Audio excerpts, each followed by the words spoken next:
Let us try and understand structural organization of proteins. So what is structural organization of proteins? Proteins are organized into primary, secondary, tertiary and quaternary structure. So what is primary structure? Primary structure is nothing else but it is a linear sequence of amino acid in a polypeptide chain. Okay, so basically at what position amino acid is, that determines the function of the protein. And if we change the sequence of amino acid, the function of protein also changes. Okay. So this primary structure is a unique sequence. Okay, if we alter the position of amino acid, the sequence is changed and the function of protein also will change. The bonds which are present are peptide bonds and disulfide bonds. Okay, peptide bonds are present in between the amino acids. For example, glycine and proline, two amino acids are joined together by peptide bond in a polypeptide chain, and disulfide bond in case there is any branching points. Looking at the characteristics of peptide bond, so peptide bond is formed between the carboxyl group of one amino acid with the amino group of another amino acid. Okay, so it's a CONH bond where loss of hydrogen molecule takes place, water molecule takes place. Okay, so it's a CONH bond. It's a trans bond. It's also a partial double bond. There is no freedom of rotation between the bond, that is between the carbon atom and the nitrogen atom present in the peptide bond, whereas the side chains, that is this carbon atom and this carbon atom, is free to rotate, and this nitrogen atom and this carbon atom. So this bond also is free to rotate, and the angle at which it rotates is called the Ramachandran angle. So let us understand the structure of insulin as a example of primary structure. Okay. So the significance of primary structure is it determines the biological activity. Okay, because we have seen that if we change the sequence of amino acid, the function of protein changes. So the function of protein is determined by the primary structure. Okay. If we look at the primary structure of insulin, now this is an example of human insulin, which consists of two chains, A chain and B chain. Okay, so A chain consists of 21 amino acid and B chain consists of 30 amino acid. Now if we compare the insulin, human insulin, with that of pig or beef insulin, we will see that absolutely everything is same except at position 8, 9 and 10. Okay, so at position 8, 9 and 10, the human insulin consists threonine, serine and isoleucine. Okay, so here it is threonine, serine and isoleucine in case of human insulin. The pig insulin also contains threonine, serine and isoleucine, same. However, the beef insulin or the bovine insulin, here the sequence is different. At position 8 it is alanine instead of threonine, position 9 is same, serine, position 10 it is different again, instead of isoleucine valine is there. So because of this change in sequence, okay, so this is considered as foreign to our body, and our bodies develop antibodies against bovine insulin, and that is the reason why the insulin which we use in patients of diabetes mellitus, it is a recombinant human insulin. Now let us look at pig insulin. Now the pig insulin at position 8, 9 and 10 is similar to the human insulin. Now where it is different? It is different at position number 30. So at 30th position of the beta chain, the human insulin contains threonine, whereas the pig insulin contains alanine. So everything is same between the pig insulin and human insulin except at position 30, where the human insulin contains threonine and the pig insulin contains alanine. And even because of this difference of only one amino acid, still our body considers this pig insulin as foreign, and antibodies are developed against pig insulin over time, and the effect of pig insulin is diminished. Hence, nowadays the insulin which we use is pure recombinant human insulin only. So this was the example of primary structure with respect to insulin. Now let's look at the secondary structure. So secondary structure is basically It is the relationship between amino acid residues which are 3 to 4 amino acid apart.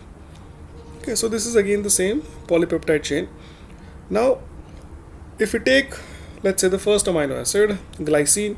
So when glycine reacts with another amino acid, same glycine, which is 3 to 4 amino acid apart, so this leads to formation of secondary structure.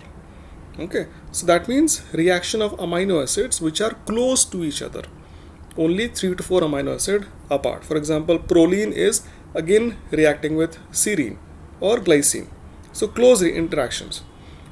So when will this interaction happens, this leads to formation of helical structure.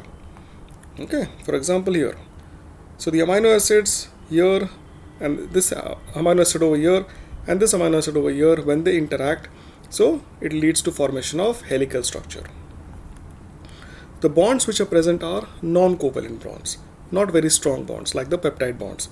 Peptide bonds are strong, they are covalent, so it takes a lot of energy for breaking the peptide bonds, whereas non-covalent bonds are easily broken. So the examples of non-covalent bonds are hydrogen bonds, ionic bonds, hydrophobic bonds, and van der Waals forces. Okay. So what is a hydrogen bond?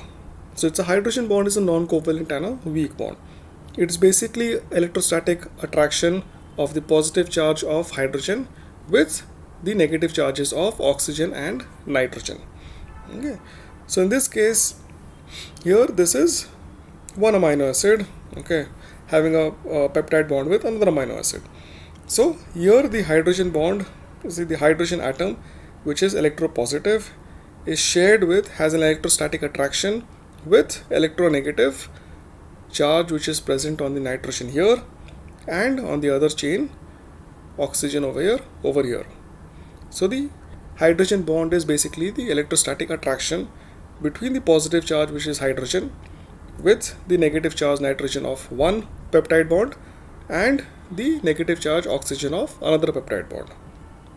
So this is a example of hydrogen bond. Now coming to the examples of secondary structure, it is alpha helix. Okay, so alpha helix is a spiral structure. So we have discussed before, this spiral arrangement occurs why? Because amino acids which are close to each other are getting involved in a bond formation. Okay, so each turn of amino acid, each spiral turn consists of approximately 3.6 amino acid, and the adjacent amino acid differ by 1.5 angstrom. The helical structure is usually a right-handed helix. Okay, so this is the example of a right-handed helix. Okay, you have a helical structure which has been developed. Okay, and this is a hydrogen bond. This hydrogen bond is between amino acids which are 3 to 4 amino acids apart. The other example of secondary structure are beta pleated sheets. Okay, so this is an example of beta pleated sheets. So these are basically extended parallel polypeptide. Okay, so this is one polypeptide, this is another polypeptide which are parallel to each other. Okay, so when the amino acids between one polypeptide is interacting with amino acid which is another polypeptide through hydrogen bonding, this leads to formation of beta pleated sheets.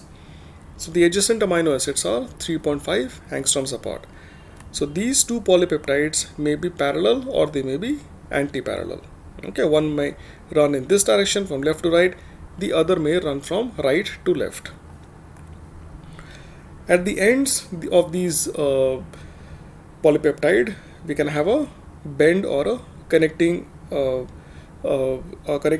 these two polypeptides. So this connecting part is called beta bends.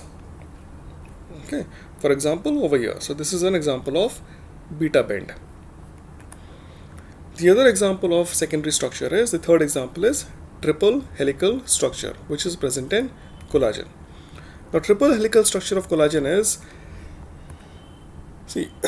now first let's look at the primary structure. So the primary structure is basically the linear sequence of amino acid in this polypeptide chain. Now if you notice, every third amino acid is glycine. Okay, so one, two, third is glycine. Again, first amino acid, second amino acid, third amino acid is glycine. Again, X, Y, and Z, the other amino acid over here is glycine. So every third amino acid is glycine. Now this primary structure is wounded into a left-handed alpha helix. Okay, so helical structure is formed, which forms the alpha chain. So this alpha chain is left-handed helix. Now this is one alpha chain. Similarly, three alpha chains, they combine together and they form a spiral arrangement to form a triple helix. Now this triple helix is a right-handed triple helix. Okay.